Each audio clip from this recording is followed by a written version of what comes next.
Okay, so hello students, very good afternoon everyone.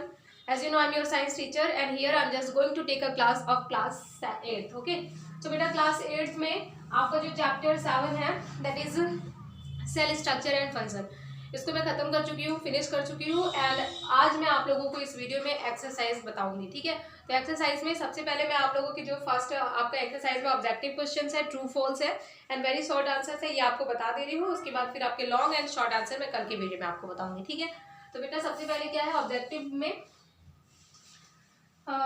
Cell. First question है आपका objective में, the lowest level of organism in a multicellular organism is the. तो इसका क्या answer हो जाएगा, lowest level of organization in a multicellular organism is the.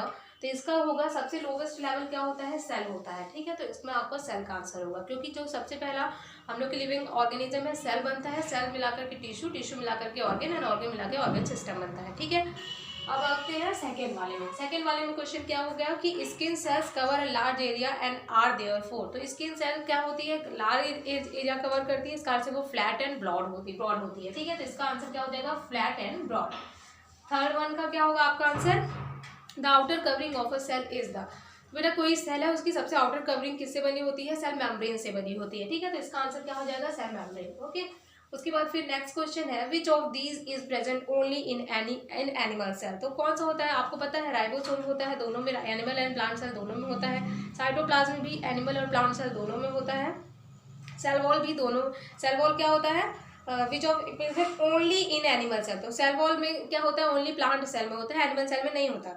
लेकिन centrosome जो होता है वो केवल एनिमल सेल में होता है, प्लांट सेल में नहीं होता. ठीक है, तो इसका आंसर क्या हो जाएगा, सेंट्रोसोम हो जाएगा. उसके बाद फिर थर्ड लास्ट फिफ्थ वन क्या है, which of this is responsible for the growth. तो कोई भी सेल की ग्रोथ कब होती है, जब सेल डिवीजन होता है तब. ठीक है, तो इसका आंसर क्या हो जाएगा, सेल डिवीजन. ठीक, ये ऑब्जेक्टिव कंप्लीट हो गया. उसके बाद ट्रू एंड फॉल्स देखते हैं बेटा. ट्रू एंड फॉल्स में अ multicellular organism is made up of a many cells. ठीक है, तो मल्टी सेलुलर मतलब होता है बहुत सारी सेल, और जितने भी लिविंग ऑर्गेनिज्म है वो क्या होते हैं, जिन मल्टी सेलुलर लिविंग ऑर्गेनिज्म वो डिफरेंट टाइप की सेल से मिलकर बने होते हैं. ठीक है, made of a many cell, तो ये आपका ट्रू हो जाएगा. उसके बाद फिर cell exist in different shape. तो हम लोगों ने शेप एंड साइज सेल का पढ़ा था, उसमें सेल क्या होती है, हर सेल जो होती है उनकी अलग अलग साइजेस एंड शेप पाया जाता है. ठीक है, तो ये स्टेटमेंट भी ट्रू होगा, इसलिए आपको ट्रू करना है. फिर cell wall is present in the animal cell. ठीक है, तो एज एनिमल सेल में हम लोगों ने, आपको याद होगा कि एनिमल सेल में सेल वॉल नहीं पाई जाती. ठीक है, तो ये स्टेटमेंट फॉल्स होगा, आप इसको फॉल्स कर लीजिएगा. उसके बाद फिर chloroplast give colour to flowers and fruits. तो जो क्लोरोप्लास्ट होता है वो बेटा क्या करता है, वो ग्रीन कलर देता है लीव्स को, फ्लावर एंड फ्रूट्स को क्रोमोप्लास्ट देता है. ठीक है, तो ये आपका फोर्थ स्टेटमेंट भी फॉल्स होगा.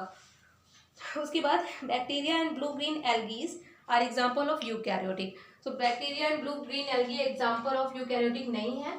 ठीक है, अब ये यूकैरियोटिक का ही एग्जाम्पल है, तो ये आपका ट्रू हो जाएगा. ठीक है, क्योंकि bacteria and blue green algae दोनों ही क्या होती है, यूकैरियोटिक सेल होती हैं.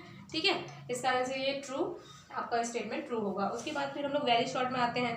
सो इसमें वेरी शॉर्ट में सबसे पहला क्वेश्चन पूछ रहा है, organism whose body consist of a single cell. तो जो वो ऑर्गेनिज्म जिसकी बॉडी में ओनली वन सिंगल सेल होती है, उस ऑर्गेनिज्म को अपन क्या कहते हैं, उनको हम यूनिसेलुलर ऑर्गेनिज्म कहते हैं. ठीक है ना, तो वेरी शॉर्ट का आंसर जो आपका पहला वाला हो जाएगा, वेरी शॉर्ट का फर्स्ट आपका यूनिसेलुलर हो जाएगा, तो आप इसमें यूनिसेलुलर लिख लीजिएगा.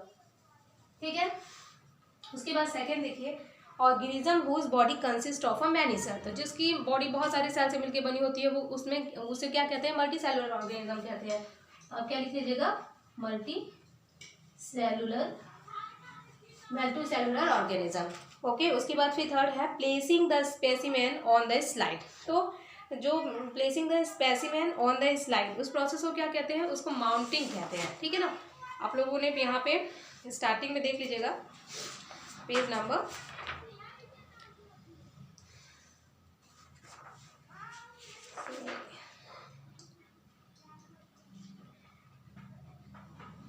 Prepare this pen slides for a mounting. ठीक है, तो इसको आप क्या लिख लेंगे,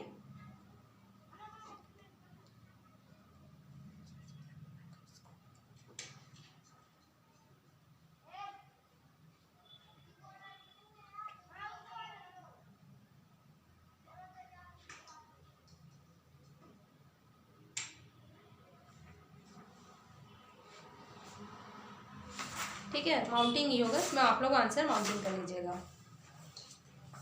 ठीक है, उसके बाद फिर cells that have a well defined nucleus with a nuclear membrane. तो वो सेल जिसमें कि वेल डिफाइंड न्यूक्लियस होता है और न्यूक्लियर मेम्ब्रेन होता है, ठीक है, उस सेल को आप लोग क्या कहते हैं, यूकैरियोटिक सेल कहते हैं। ठीक है, उसके बाद यहाँ पे आपका थर्ड वन आपका माउंटिंग हो जाएगा, फोर्थ वन आप क्या लिख लीजिएगा, फोर्थ वन आपका हो जाएगा यूकैरियोटिक सेल। जो यूकैरियोटिक सेल होती है उसका जो न्यूक्लियस होता है वेल डिफाइंड होता है एंड उसमें मेम्ब्रेन होती है। ठीक है, इसको आप क्यों लिख लेंगे, यूकैरियोटिक